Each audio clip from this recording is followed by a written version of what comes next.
ஒரே ஷாட் தான்.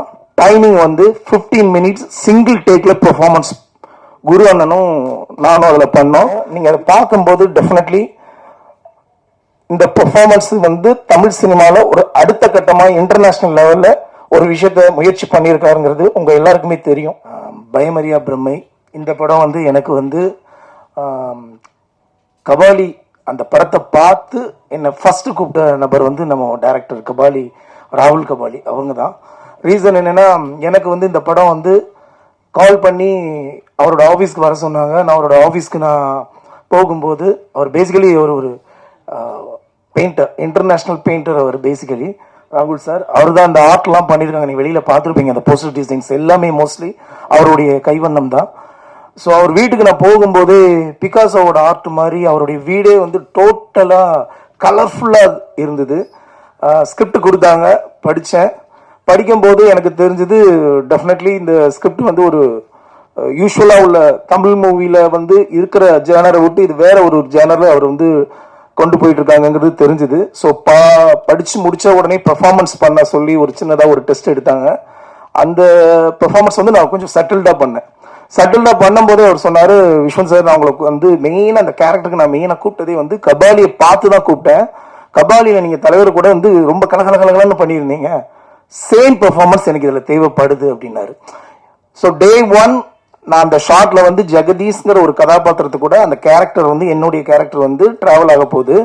ஸோ அது கலகலகலன்னு இருக்கணும்னு சொல்லி சொன்னதுனால அப்போ அந்த ஜெகதீஷ் கேரக்டர் யார் சார் அப்படின்னு சொல்லி கேட்டேன்.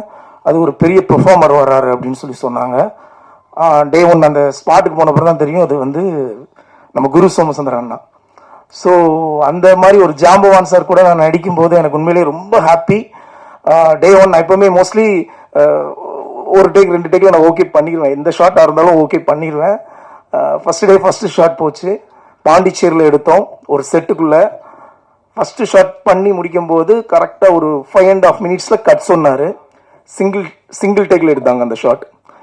5.5 மினிட்ஸ் முடித்த உடனே கட் சொல்லி முடித்த உடனே டேரக்டர் கிட்ட போனால் சூப்பராக இருந்துச்சு விஸ்வந்த் அப்படின்னு கை கொடுத்தாரு. ஸோ ஓகே டேக் ஓகே போல இருக்கு அப்படின்னு நினச்சி பயங்கர ஹாப்பி.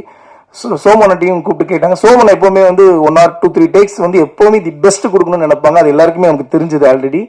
ஸோ ஒரு 1 or 2 டேக் போகும்போது இருக்கு அப்படின்னு நினைச்சேன். ஸோ சோமன் நான் இன்னும் 1 more பண்ணலாம் அப்படின்னாங்க. ஸோ ஓகே 5.5 மினிட்ஸ்லேருந்து அடுத்து ஒரு டேக் பண்ணுறோம். அது ஒரு 6.5 வந்துச்சு. 1 more பண்ணிக்கலாம் அப்படிங்கிற இன்னொரு பெட்டர்மெண்ட் போகிறாங்க. 8 வந்தது. அதுக்கப்புறம் 9.5 வந்தது. பிரேக் என்னென்னா லஞ்ச் பிரேக் விட்டாங்க. நான் நினச்சேன் அந்த ஒரு ஷாட் முடிச்ச பிறகு வேற ஒரு லொக்கேஷன் போகிறோம் பொழுது அவ்வளோதான் அந்த சீன் முடிஞ்சுது அப்படின்னு நினச்சேன். பட் லஞ்சுக்கு அப்புறம் மறுபடியும் ஸ்டார்ட் ஆச்சு ஷூட்டு. ஃபைனல் டேக் ஓகே ஆனது ஈவினிங் 5:45க்கு. ஒரே ஷாட்டு தான். டைமிங் வந்து 15 மினிட்ஸ் சிங்கிள் டேக்ல பெர்ஃபார்மன்ஸ் குரு அண்ணனும் நானும் அதில் பண்ணோம். இதுக்கு மெயின் கிரெடிட்ஸ் வந்து ராகுல் கபாலி. ரீசன் என்னன்னா, அவர் ஒரு டேக்க லேஸ்ல ஓகே பண்ண மாட்டாரு. நான் morning 9 o'clock 9:30 first shot okay போல இருக்கு, ஹாப்பியா அடுத்த ஷாட்டுக்கு வேற எங்க லொகேஷன் ஷிஃப்டிங் நினைச்சா அவருக்கு தெரிஞ்சிருக்கு இன்னைக்கு இந்த லொகேஷன் மட்டும்தான் அப்படிங்கிறது. ரொம்ப தெளிவா அந்த ஷாட்டை ரொம்ப வெல் ப்ரிப்பேர்டா எடுத்தாங்க. 15 மினிட்ஸ் சிங்கிள் டேக்ல அதை பண்ணியிருக்கோம். நீங்க அதை பார்க்கும்போது டெஃபினெட்லி இந்த பெர்ஃபார்மன்ஸ் வந்து தமிழ் சினிமாவில் ஒரு அடுத்த கட்டமாக இன்டர்நேஷ்னல் லெவலில் ஒரு விஷயத்த முயற்சி பண்ணியிருக்காருங்கிறது உங்க எல்லாருக்குமே தெரியும். அதே நேரத்தில் ராகுல் சாரை பற்றி நான் ஒரு சின்ன விஷயம் சொல்லிக்க விரும்புகிறேன். என்னன்னா, பேசிக்கலி அவர் வந்து கிட்டத்தட்ட ஒரு 17 கண்ட்ரி பைக்லேயே வேர்ல்டு முழுக்க ரைடு போயிருக்கிறார். ஸோ உலகம் முழுக்க போய் நிறைய விஷயங்களை லேர்ன் பண்ண விஷயத்த இந்த படத்தில் ஒரு பெயிண்டிங்காக அழகாக எழுத்துக்களோட பண்ணியிருக்கிறாரு.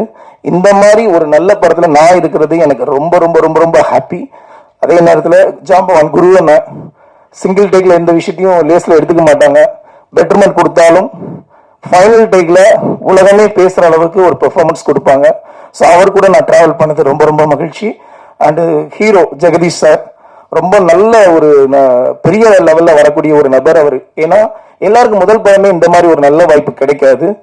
ஒரு நல்ல படத்துல அவருக்கு இவ்வளவு பெரிய ஒரு ஹீரோ கேரக்டர் கிடைச்சிருக்கு. வாழ்த்துக்கள் ஜெகதீஷ் சார்.